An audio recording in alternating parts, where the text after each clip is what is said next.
Welcome to the Recycle Podcast, where we discuss everyday issues from a mental health perspective. We are your hosts, Dr. LaFonya Jones, Dr. Rashonda Strickland, and Dr. Nichelle Wall. Now, don't get it twisted. We're not going to be your stereotypical therapist. What we will be is down to earth, informative, a little spicy, and vulnerable. All right, interns, turn up the volume, grab your pen and paper. It's supervision time. As a reminder, this podcast is not meant to take the place of a relationship with a licensed mental health professional.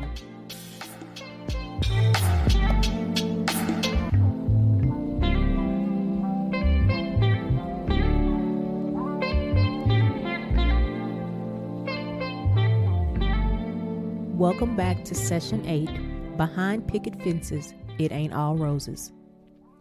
Okay, interns. This episode, we're going to talk about Black love. So Black love is an intense feeling of deep affection between two people of African descent, suspected to be non-existent due to the faulty perception of Black families in society. Black love is a fine balance of showing up and yielding space. It's being available and present to really hear and support your partner, but it's also understanding and making space for your partner to grow, change, and deal with existing in this world. Okay, I think that's a nice, broad, general, definition. Yes. It kind of captures a lot. Yes. Mm-hmm. I think it's so important when we think about Black love to realize that there is beauty in it, but there's also a lot of misconceptions about what it is and how it should be, and, kind of figuring that out and navigating what that means for each individual couple or throuple, whatever, rocks your boat, whatever that looks like for you. But I think that is one of the huge issues, is that we don't really take the time out to make it specific for us. Yes. Agreed. And I think that first started because it fractured when in the Middle Passage. So with slavery came the dismantling of the Black family. And the dismantling of the Black family started when the husband and the wife, or the male counterpart, the female counterpart, however you want to put that, were separated. And it really has struggled since then. It hasn't come back together as easily as we would hope once we gained freedom, back. And even I was reading an article, and it was talking about how once slavery was over, some men would have multiple love interests that they had children with, depending on what plantation. And this is not to cast any judgment, because who wants to go through life alone in the midst of slavery and not have someone that they love? And the census workers would say whoever had the most children, that's who they would let the husband marry legally in the United States, because they didn't want the census to have to take care of them. Wow. That says a lot about the generational pass downs. Yeah. And you got to think that's what the end of the 1800s. Which in reality is not a long time ago. No, because we're only in the 2000s. I know, like the early version. Yeah. So it's a lot to kind of wrap your head around when you're talking about Black love and make it be something positive, when it's been 402 years since we've had that. Yeah. I definitely, though, am encouraged by some of the more recent ways that, young people are trying to be more educated about how to love and how to receive love, and being more mindful of themselves within a relationship. I agree with that. And I also think that the generation before, well, I guess I would say the millennials and Gen X, we're being more vocal about how to be in a relationship. Yeah. What that looks like. And it doesn't, not trying to tell you what you need, what your relationship needs to look like, but how to be more open and accepting. Yeah, you got the word right. Accepting to how relationships can be and how you can make it your own. Absolutely. And so what we have to understand is that for a lot of us, and I'm grown and I've been single all my life. Me too. So when it comes to me trying to entertain a relationship, it's important for me to understand a lot of things. First is I have to understand who I am. If I can understand who I am, and then I can understand what types of things or what characteristics about me need to change, and not have to change because of that person, but change because that person has a particular way of being loved and knowing that they're loved, And so I change and adjust my, I guess, attitude or behavior. Your love type. My giving and receiving. Yeah, I think that kind of goes hand in hand with what we were talking about last session about boundaries. And, they are used as a guide for whomever it is. And in this case, it just happens to be a partner. Yeah. Because one of the examples I can give of that boundary is, like I said, I've been single all my life. And my current relationship, he's one that likes for me to text him or inform him in some sort of way of when I make it to my destination. And for me, I had to get adjusted to that because I've been single. So INDEP. Exactly. Independent. So, but I knew it was important to him because we would, if I forget, we have heavy discussions about it. Yeah. And I'm like, dude, why is this so important? And we had that conversation. You better let that man love you. Well, Okay. hey, I am. And so let me love you. Let me be the one. I wish we had a camera on right now. I really do. But I now do it. I'm consistent. But I also have things with him too. Yeah, because he likes to stay out washing his car for 5 hours, and he might be out. And I'm like, sir, no, we're not going to do that. That's not appropriate. And he's accepted that. Man.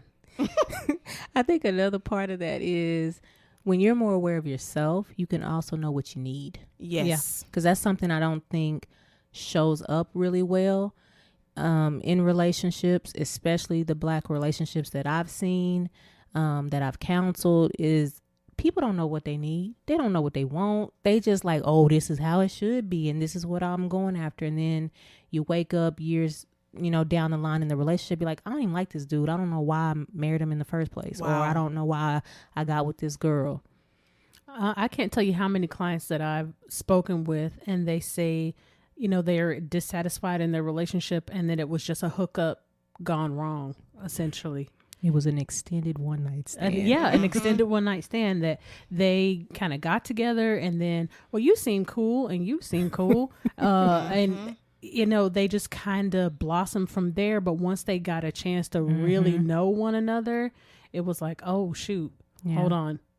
But by that time, you're already deep in. So then what do we do?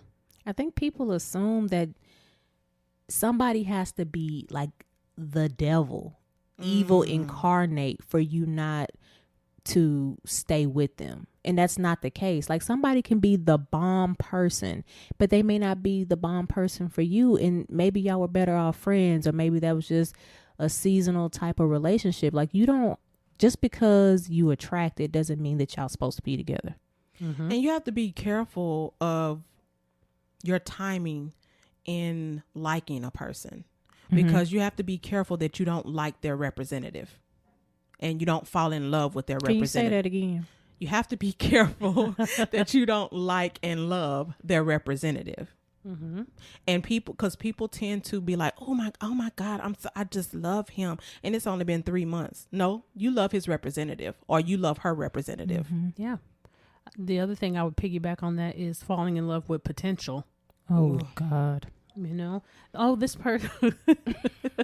Y'all done got slang in the spirit. Yeah, she done laid out in her chair. It's hilarious. But yeah, falling in love with potential. And the other thing I talk with clients about all the time is being in love with memories. Oh, And history. Right. look, I feel seen. We just exposed you. You know, and you have to be very mindful of that if you keep, listen to how you're phrasing and talking about your partner, because you can, the way you speak about them will key into if you are just in love with the potential of what they can do, what they can provide, or you're in love with who they've been or who they were, and you're not keeping up with who they are. Yeah. I can't personally say that I've ever had the issue with potential, because I'm one of those, if I can't see it, I don't really believe it type of people when it comes to relationships. And I don't want to cast expectations onto somebody, but I am the memories person. Like, yeah, I don't even know if I want to go into that, but I am guilty of staying past the expiration date and continuing to be involved with somebody off and on because of how much they have meant to me in the past, and thinking, okay, if I just give it my all, or if I just do this, or if I'm cooking and cleaning and doing blah blah blah blah blah, then he's gonna pick me. You know what? That is so common. Oh yeah. Because a lot of I think I just told a client when you have to do all of that, and not that you won't do all of that because you're just, that type of woman, but when you have to go that extra mile to have someone to prove that you're worthy. a good woman, or you're worthy of love, or you're worthy to be with, that's not the person. It's not. And it doesn't have to have anything to do with either of you. It's just that y'all don't work right on that level. Y'all can work in other ways, but maybe that's just not, the romance is not there in that level. And that's okay. It's heartbreaking, but it is okay. But that's how you lose yourself. Exactly. You lose yourself in being wrapped up in trying to make this other person happy, and you lose your, I know we hate using happy, but I'm gonna say happy.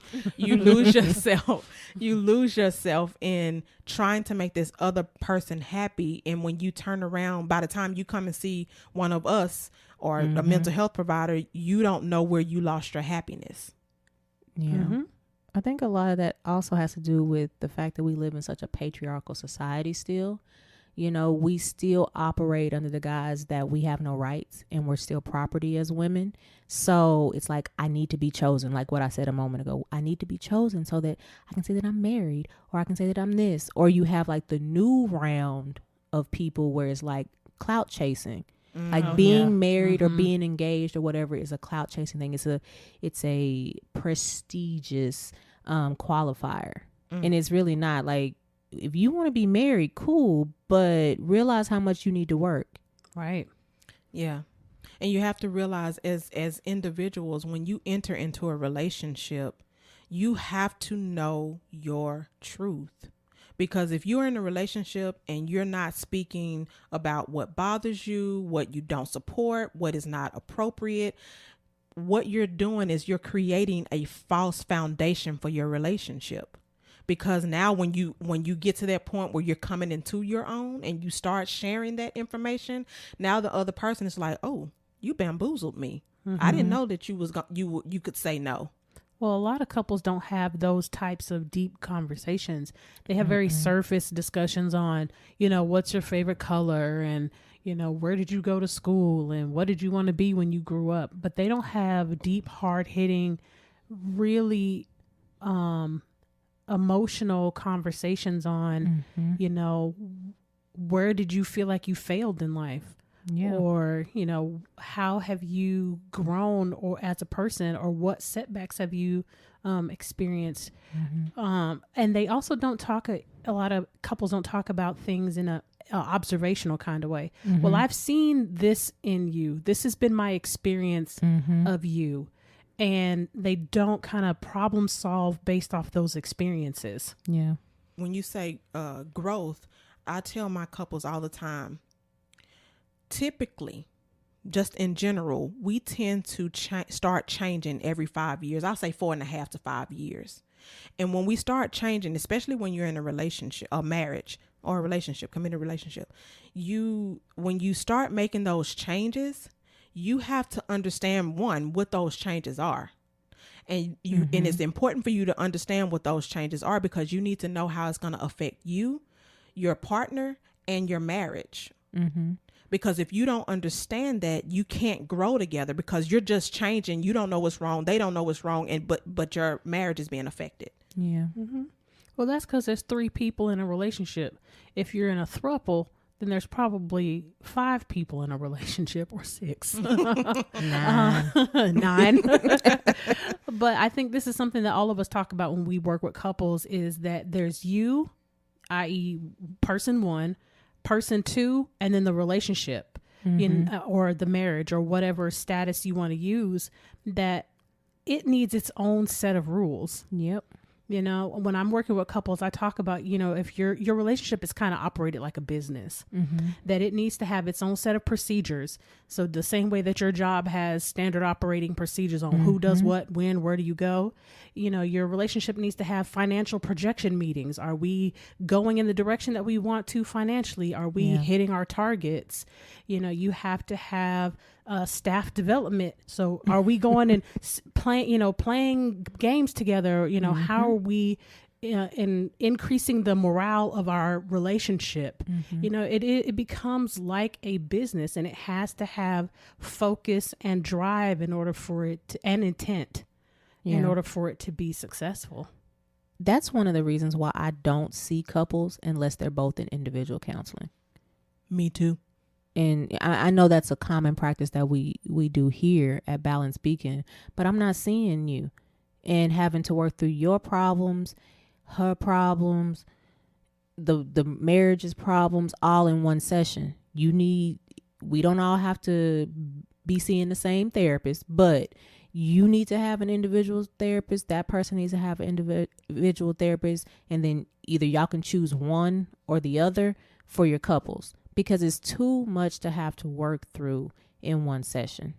And I feel like a lot of times those individual issues, like Dr. Wall was saying, those individual issues is what could be causing you. Well, no, I don't want to say could be, is what is causing you to have the problems in the marriage. Yeah. I heard from another therapist one time, and this is something that I've kind of incorporated into my own work with couples, is that we tend to try to work out our previous demons in our relationship. So whatever traumas that you've experienced, whether that was through family or in other relationships, you carry that residual stuff over into your relationship, and then you try to work through that with your current partner, but it doesn't work because you didn't do the emotional work necessary to deal with that, so that it wouldn't even have a chance to come in and interfere. Yeah. You had an unspoken expectation. Yeah. And those unspoken expectations are very dangerous. Yeah, people think that real love is supposed to be these earned encounters that pop up, or a test. No, either you love or you don't.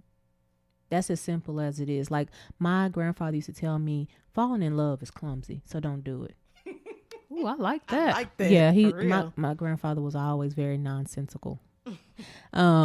But he also said, now if you want to grow in love, let's talk about that, and let's talk about what that looks like. But falling is clumsy. I like that. I do too. That makes a lot of sense, Paw. Yes. Shout out to Tom Wall. He's no longer with us, on this side, But that put me in the mind of when you were saying these little tests. You guys remember, I believe it's called A Bronx Tale? Where he walked behind to see if she was going to unlock the door. you know. And he walked behind the door. She did, and he was like, "Yes." But my thing is, but you loved her already. Yeah. Just tell me you want me to unlock your door. Right. I'm gonna tell you what I need in love, so tell me what you need so we can meet the need. Right. Because what would you have done had she not unlocked the door? Been mad for no reason. Right. So now you had this unwritten rule in your head, this expectation that she, you know, well, if she loves me, she'll unlock my door. What? Right. If you loved her, now you you would ready have told to break her. up because she didn't unlock the door. Right. Like, you know, that's I have to tell my couples all the time, your partner is not psychic. You have to tell them everything. I don't care how long you've been married. Well, he should just know, or she should just know we've been married too long. Why? Why should they just know? Tell them, like, Dr. Wall. Make that make sense. Make it make sense for me. Like, at what point in doing life did they come with a written manual for you in every stage of life that they've known you and what happened prior to that? No, your significant other is not your therapist. They not your friend. They your significant other. Yes, you can they can be your best friend, of course, but their ultimate role is significant other. And you need to treat them as such. You don't want, like we said in the last session, don't nobody know what you're thinking.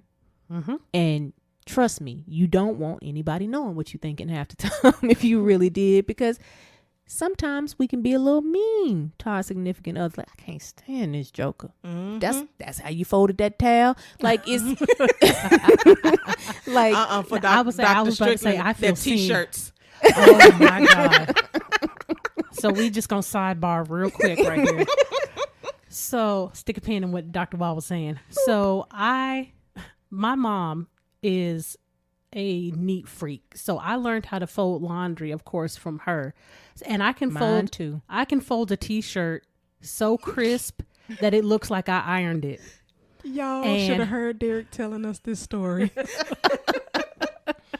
And it's almost making me hot right now. Like, my blood boils when my husband folds a t-shirt, because he just kind of does this like really like weak, like put together, and he just kind of rolls it up, and I'm just like sitting over there in my brain like, oh my God, what are you doing? Why are you doing it like that? I don't understand. So we have had to learn that I will fold the laundry. You can put it away. I don't care. You know, we can do that, but I will fold because it's going to drive me insane when I go to pull my workout pants out of my drawer and they're limp and they not crisp. That's how I am about towels. I needed to be folded a certain way. I need my trifold. And so that's a prime example. Just babe, don't fold them. I'll fold this. I'm okay with that because I'm the one with the problem. I'm tripping and I realize that. So let me do it, please. Yeah. I know I'm being irrational right now, but let me live in my irrationality. But see, that's the thing. That's when you expose those irrationalities to your significant other and not expect for them, not just get mad at, oh my God, he did not fold these t-shirts up right. What sense does that make? We have definitely been there. But you had like she grew up in your house. Right. She's been married for some time now. She's been married for a long time. So now they have probably discussed that. Oh yeah. Ad nauseum. And like I said, we've gotten to I'm glad you kind of just slid that in like it was nothing. But like I said, you know, we have definitely gotten to a point where so at my house we have pink job, blue job, and purple job. So laundry folding has become a pink job. You know, so that's my thing. You know, washing the clothes is a purple thing. Either one of us can throw stuff in the machine or in the dryer. But when it comes to folding, let me do that. And then I'll put my stuff away because I know where I want it to go and how I want it coordinated. And then you put your stuff away. And see, I have a thing about mopping. So we have a Swiffer sweeper, but I'm one of those people who I like to disinfect. Like I want disinfect stuff on the floor. So I get on my hands and knees. She from the country streets of Tennessee. Okay.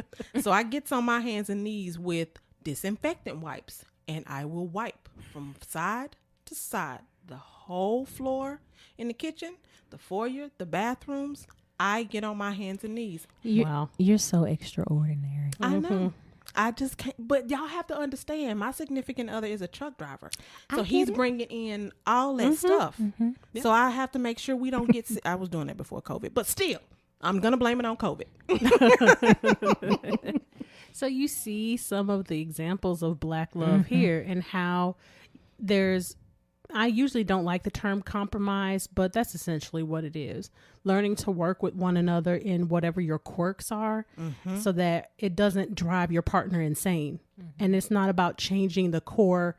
I know the things that we just were kind of, playing around with are not core value examples, but essentially it doesn't change your partner's core values.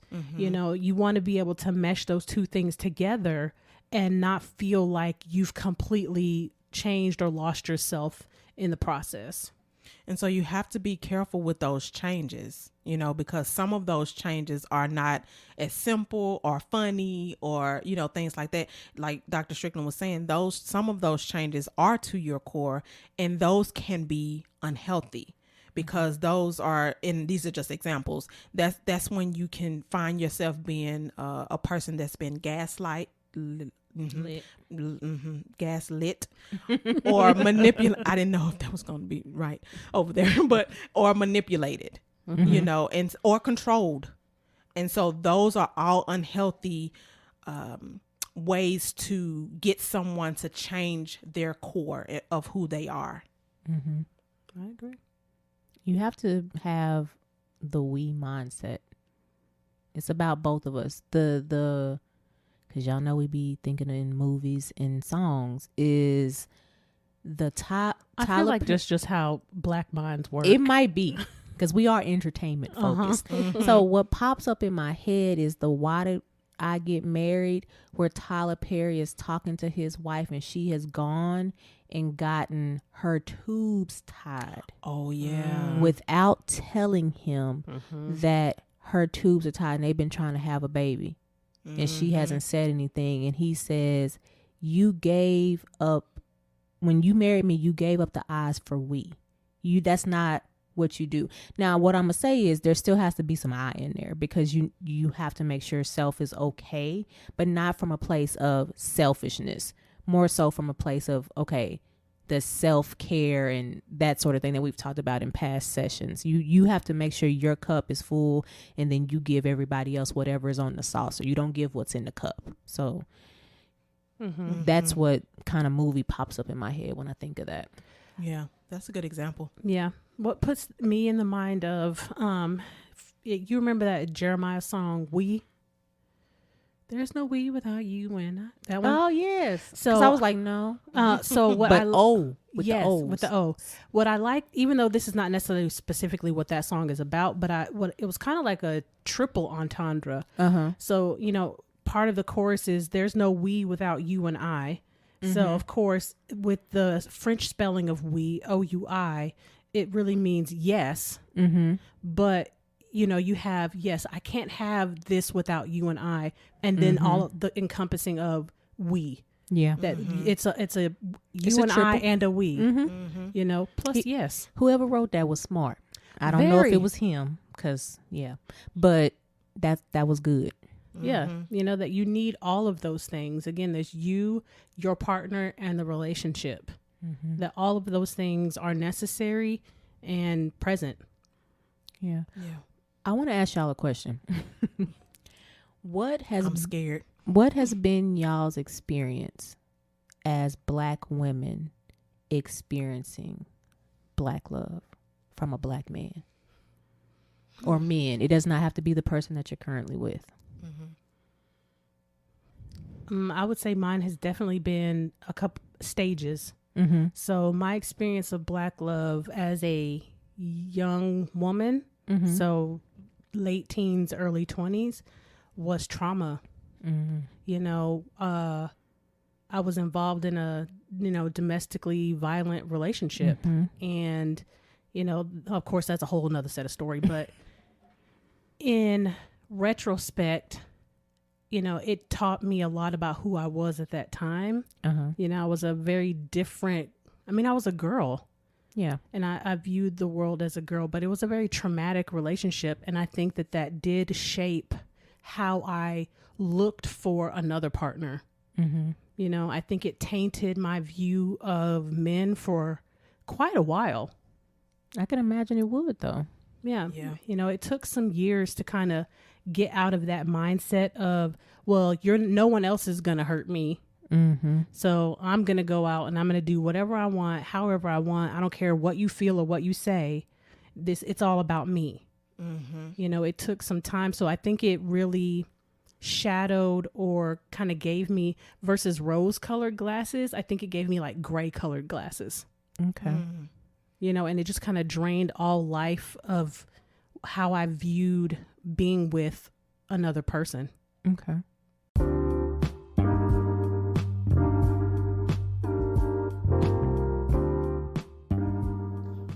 If you haven't heard about Anchor, it's the easiest way to make a podcast. Let me explain.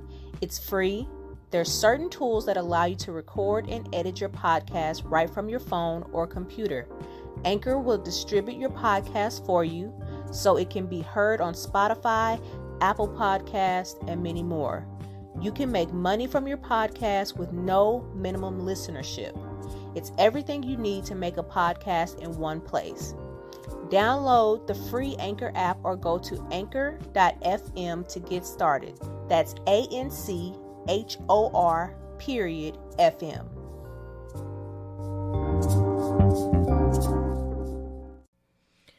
And I would say for me, I would have to say I dealt with quite a few cheaters. Thank God I didn't have the same experience that Dr. Strickland had of being in domestic relationships, but I did deal with a lot of cheaters. But I think it shaped me in the sense of me setting my boundaries. I feel like that's why I set boundaries in the beginning, because I started recognizing what I did and did not want in a man early. And so there would be periods I would be single for a long time because when I learned how to stop accepting potential and representatives. Gotcha. Yeah. What about you? I will say, as I breathe heavily into the microphone, I realized that a lot of how I have dated throughout my years of dating is because I have daddy issues, or had daddy issues, because I feel like I have worked through with my therapist and all of that good stuff. I've worked through that, and I found that I was dating emotionally unavailable men. Men who, not that they couldn't, they had their own traumas and their own reasons, not to blame any of them. But if I had been, choosing from my scar instead of my wound, then I would not have chosen them, because I would have been able to see that they were not emotionally intelligent or available to me. And so this goes into my next question for y'all. What are y'all's 3 things that y'all need as far as characteristics from your partner? I would say one of the most important things to me is conversation. Okay. I love to talk about all kinds of subjects. I don't want to just be limited to how was your day? Yeah. And I think I said this on a previous session that, I have a very wide variety of interests. She does. She wanted to study Celsius. Wait, I mean, we're okay. Let's preface this. So, two of us. Wait a minute, why you just put me out there like that? Because I'm your friend, I can. But the reality is, we're all huge nerds. Yes, we are. Yes. Very, very different types, but we are all huge nerds. So, because low key, I started asking, okay, so what is it in Celsius? It's like that conversation we had about what about the angels and what about this? Right. Ooh, yeah. y'all. Yes, we are. Oh Lord. We be So going I off can't on even tease. I mean, she can tease me the same way. So hey, that's the only reason why I brought up her issues. I did. I went on a kick for a while of wanting to learn how to read degrees in Celsius.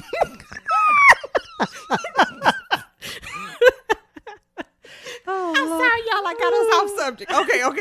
What's your other one? Communication was the first one.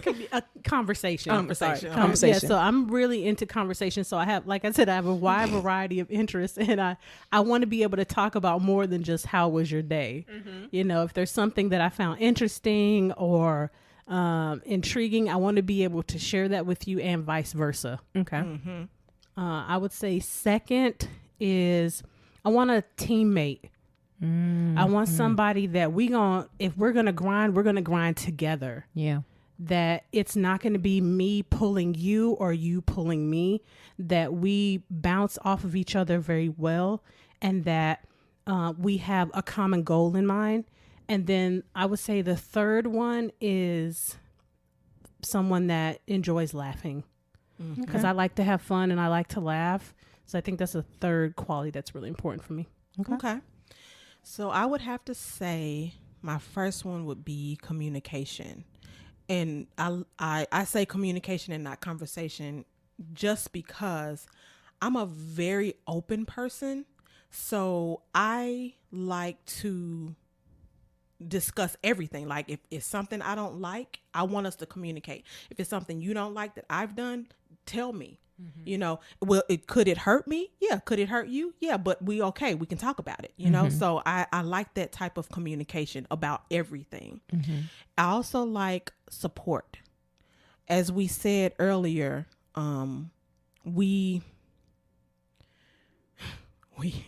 we have wild minds of wanting to make sure we make money, make sure things are, started up from scratch. And so I need someone that's going to support the fact that I want to start making nails for a business, thumbtack nails as a business. Not really, but I'm just making that example. So I need them to support the fact that I want to be an entrepreneur, period. And then my third one would have to be loyalty.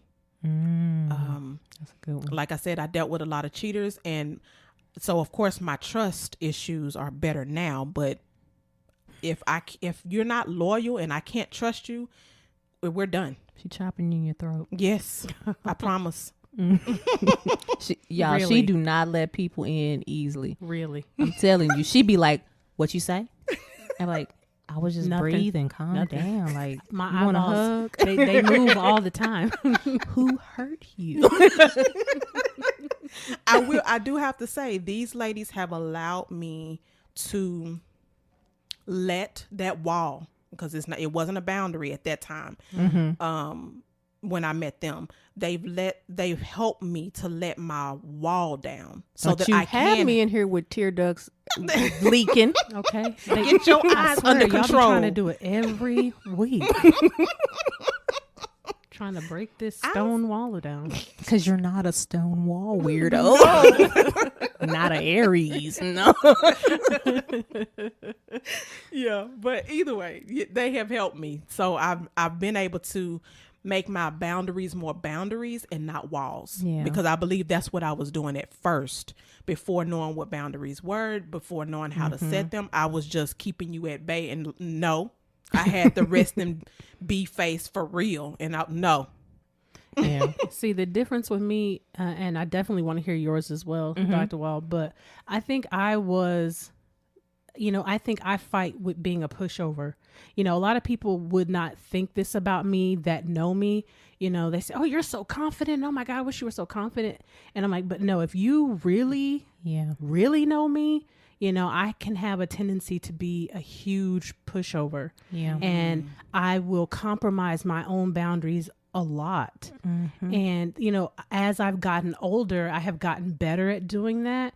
But I mean, circa, Rashonda of 2004 was a whole different person. Yeah. The person of today is much more able and willing to set a boundary. I agree with all of that. Because I'm just a kind-hearted person, you know. So Yeah. I agree with that. Like I have said in previous sessions, me being this introverted empath, it's a gift and a curse. If I don't have my boundaries in place correctly, like I'm a straight up pushover, I'm getting misused, I'm getting mistreated.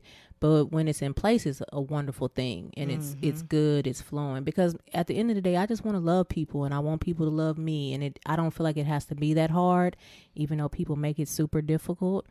But what I would say, back to what we were talking about, my 3 characteristics that have to be there are consistency, stability in multiple ways, and integrity.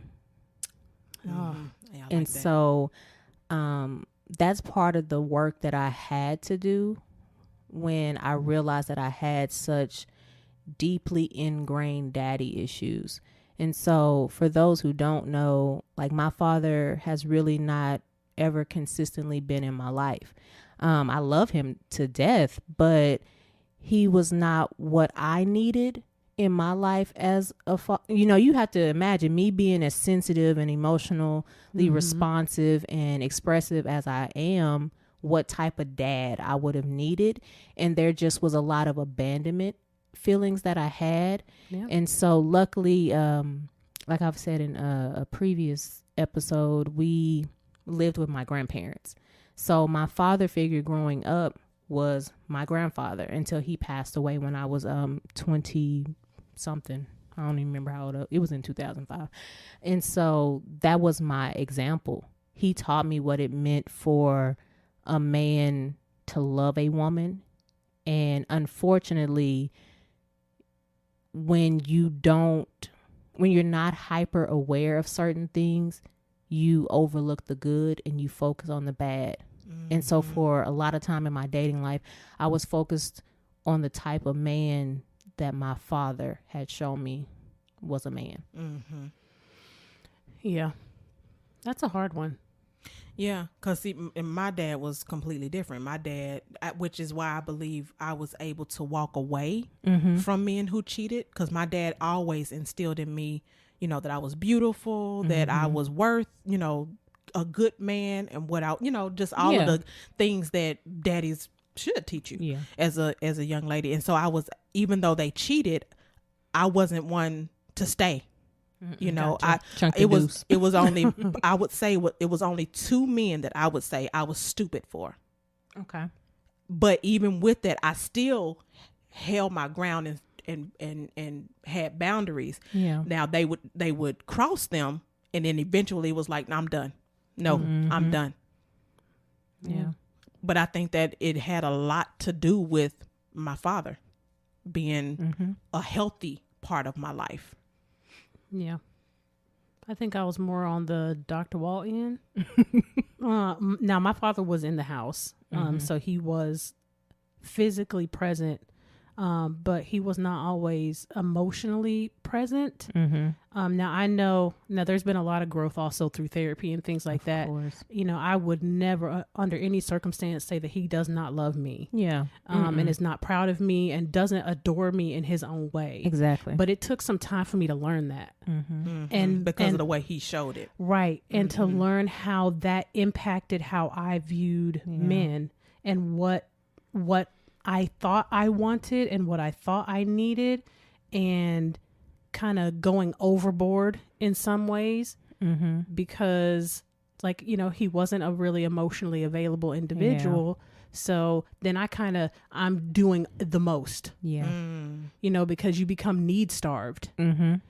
For that kind of male attention, male affection, and then you get yourself caught up in these situations. But luckily, as I've, you know, had relationships and gotten older and had a better understanding of, you know, his real feelings towards me, that it's been a much better balance for me now at this age. Yeah. It's in that situation, it's so important to realize that your opposite sex parent, and because we're talking about heterosexual relationships, your opposite sex parent is human.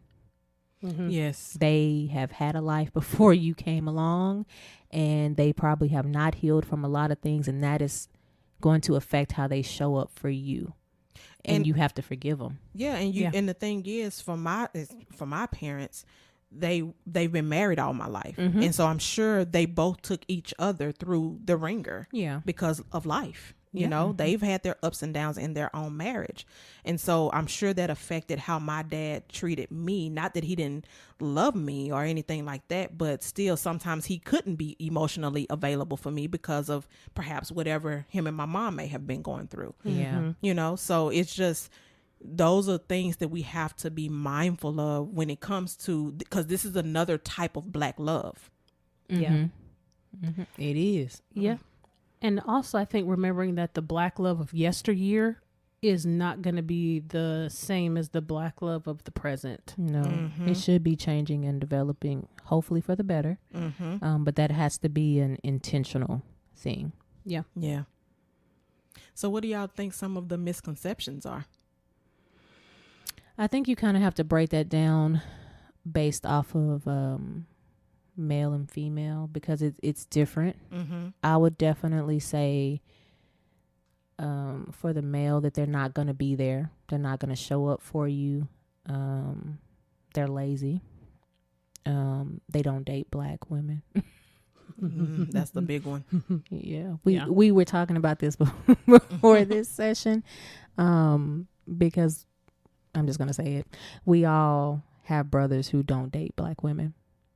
And so I'm all for love who you love. Like, I'm always going to be that type of person. But it is a hard pill to swallow when the men that you love don't love Black women and would be upset if you brought anything other than a Black man home. Because I've had my brothers tell me that. That's a really interesting kind of dynamic. Yeah. When I go to outings, Lord, not outings, but when we have family get-togethers before COVID, I would be the only Black woman. Wow. Like, it would be like maybe one of my dad's exes or something like that there, or her sister or something like that, or maybe one of my dad's female relatives, but I would be the only Black woman in my age group there. Interesting. Yeah, that's hard. Yeah. And that, you know, the thing is, I was, as I was doing my research on Black love, one of the things that I commonly heard was that Black women needed to see something different. Like, they needed to see other Black women being married in healthy relationships and things like that, because they felt like they were not loved. We are not loved. Unlovable. And so it was difficult for them to even want to be in a relationship because they felt unwanted and unlovable. And there's statistical data to back that. I think there was a census like in 2009 or something like that. And like 73% of women between, I think, late teens to early mid 30s were not married. Oh, I believe you. And that's high. Yeah. And of course there's other factors, because more women now are, you know, going to school and being entrepreneurs. So you try not to get sidetracked by relationships sometimes, because sometimes you have to choose between the two, because not every man that you encounter is going to be okay with waiting or playing the supportive role. Some men just, that's not okay for them, and that's fine. And so that means that you may have love later in life. Yeah. Perfectly.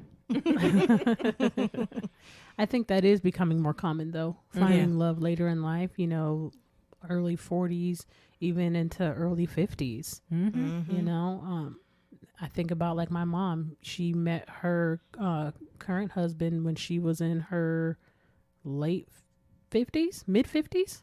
And they're so cute, y'all. I know. They're adorable. They are just the cutest Just want to little pinch thing. their cheeks. You know, so you can find love later on in life. That it's, you know, it's not over until your dying day. Exactly. You know, every day up until then, you could meet someone that is your person. Mm-hmm. Yeah. And don't feel bad about it.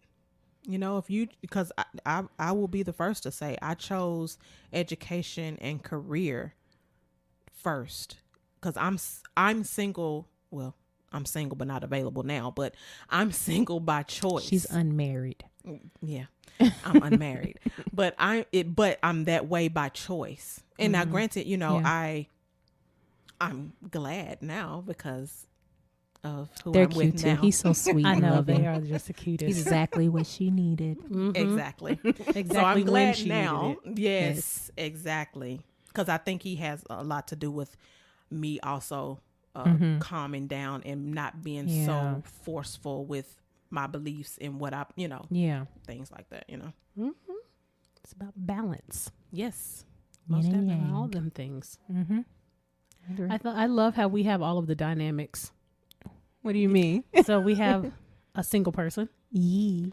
a partnered person, Mm-hmm. and a married person. Oh, yeah. Yep. I like it. You know, we have all of the versions. Yeah. All of them. So, you know, we can each give our perspective on, you know, we've all been single, Mm-hmm. but, you know, we all haven't been at the same stage of relationship. Yeah. Mm-hmm. Y'all, these single streets is a hot mess. Hot mess. I be looking at these dudes like, what are you talking about? Mm-hmm. What is going like? And I think part of it is because I grew up with my grandparents. So the Oh, yeah. way my expectations, and I don't mean that as in like unrealistic, I'm just saying like standards, are set up. It's like, just be a kind person, like be nice. Like, you shouldn't be asking me about certain things on day one of a conversation. Dude, I don't even know if I like you. I don't even know your last name. No. Mm-hmm. Like on this dating profile, just say one letter. Is that what's on your birth certificate? Like, you cute, but what else is there? You know what I mean? Right. So like, let's take a moment to get to know each other. I'm not saying we have to be like figuring it out for 7,000 years, but don't be hot. Like the new thing that I've been seeing is that guys get mad when they say, hey, can we communicate off the app? And I'm like, sure. Just so you know, I'm going to give you my Google number because there's a level of protection I still need in place because I still don't know you. And that's not a reflection of you. That's just me being protective because, Which you should be. you know, I'd hate to have to pull out the blue box. Mm-hmm. Bang, bang. Like, you know what I'm saying? And it's still in your hand. Hollow points. But, you know, I don't want to have to do that. So that's a way for me to be safe. But they make it about them. I've had people cuss me out, call me black bees and this and that. Nobody wanted your black A. Okay, well then stop talking to me, dude. Yeah. Like, you don't want me to talk to you the way I could talk to you. Right. Because this mouth can get real flagrant. Okay. Yes. Flag on the play. Some Flavor Flav. So it's hard, y'all. Yeah. It is. I can imagine. Yeah. Yeah. No, I But agree. I think they're all difficult in their own way, Yes, I agree with that. you know, because I've been married in January. It will be 10 years, you know. Congratulations. And I know. I love girl. them, y'all. I Getting love them. old. I know. Lord have mercy. But each stage of our relationship has brought something different. Mm-hmm. You know, how we were in year 1, 2, and 3 is very distinctly different how we are in year, 8, 9, and getting ready to be 10. Yeah. You know? Yeah. So I think they are all beautiful in their own way, and they are all difficult in their own way. So let me ask you, because one of the things that when I did my research, one of the videos that I saw from Black Love, they were saying how when she first met her husband, she was almost like a yes girl, like because she didn't want him to leave her. She wanted him to stick and stick and stay. And so, but as she began to come into her own, she started telling him, yeah, no, I don't like that. Giving her opinions and things like she was opinionated. And she said that right there, because now they've been married for 20 years. I guess at the time of the film they had been married for 20 years. And so she said that back then she was scared he would leave. Now she was like, go somewhere if you want to. Good luck. So do you find yourself being more boisterous because now it's like, okay, we in this thing now? Yeah, I would say I wasn't not the yes woman in the beginning. I definitely was a runner. And I think that goes back to what I was saying about the relationship that I was in prior to my marriage relationship. That at the drop of a dime, if I even felt like you were doing something that I didn't like, you can kick rocks. I don't care. You want me to But help y'all you are pack? still married. How did you get past that? My husband is persistent. He is. I would agree. He is persistent, and I also sought counsel from, people that I trusted on, was I being irrational about some of these things? How was I viewing this situation from a selfish standpoint? And in some ways, being called out on like, nah, you was doing the most, you were being extra. It did help me see like, okay, so I got to switch some of my own thinking to kind of keep that going. Do you think you've gotten better now? Oh yeah, most definitely. Over the years, it has not been easy learning how to do that and change that mindset. But like we were talking about how it becomes a we thing, over the years, because we've been together. This is 2020, so this would be 12 years. So we've been together 12 years. Okay. But we've been married for 9. So over the course of that time, I think, yes, I have developed more of that, but it was not an easy road to get there. Do you think y'all changed together or grew together? Yeah. I would say we grew together, grew apart, grew together, grew apart, grew together. So different phases. Yeah, because while you were saying that you had your career track in mind, and you were very career driven, I was already married by that time. So right. he met me while I was in grad school. Yeah. But by the time we got married, I was getting ready to start my career. So then I became super career driven, which then, in some ways left my relationship. Again, like I said in the previous session, I become one track minded. I gotcha. So when I'm trying to get my career going and I'm trying to study for licensing exams and I'm trying to find a job, or I'm trying to finish my dissertation or whatever it was, sometimes some of his needs got left in, on the back burner. So I would say we went through a period of grow together, grow apart, grow together, grow apart, grow together, grow apart. Gotcha. Okay. That's some good stuff. It be like that. It do. But it's real. Yeah. It's not always going to be a walk in the park. There are struggles in there. Like I said a few sessions back, it's okay to have some struggles. It's how are you struggling? Like, what way are you showing up? Because it shouldn't be an all-out brawl and you trying to hurt me, I'm trying to hurt you. It should be like we in this thing together. And it's okay to grow. Yeah. But how are you going to grow? How is the growth going to affect your relationship, you and your partner? Yeah. You typically figure out who you are more so if you're being healthy in your relationships, because you are in an environment that has pressure, just like diamonds. Coal becomes diamonds because of pressure. And so if you are in the right type of relationship and you have the right type of pressure, you're going to grow exponentially and you're going to develop in a way that is healthy for you. And ultimately, when you grow, and it's going to trickle over, and the marriage or relationship is going to be healthy. Must be this volume control. So, okay, interns, process your notes. Be sure to catch us next session and find us on all major platforms at The Recycled Podcast. If you're a new intern, be sure to like, comment, subscribe, and share. Thanks for listening. And remember, we are shifting and reshaping our psyche through healing conversations and connections, one discussion at a time.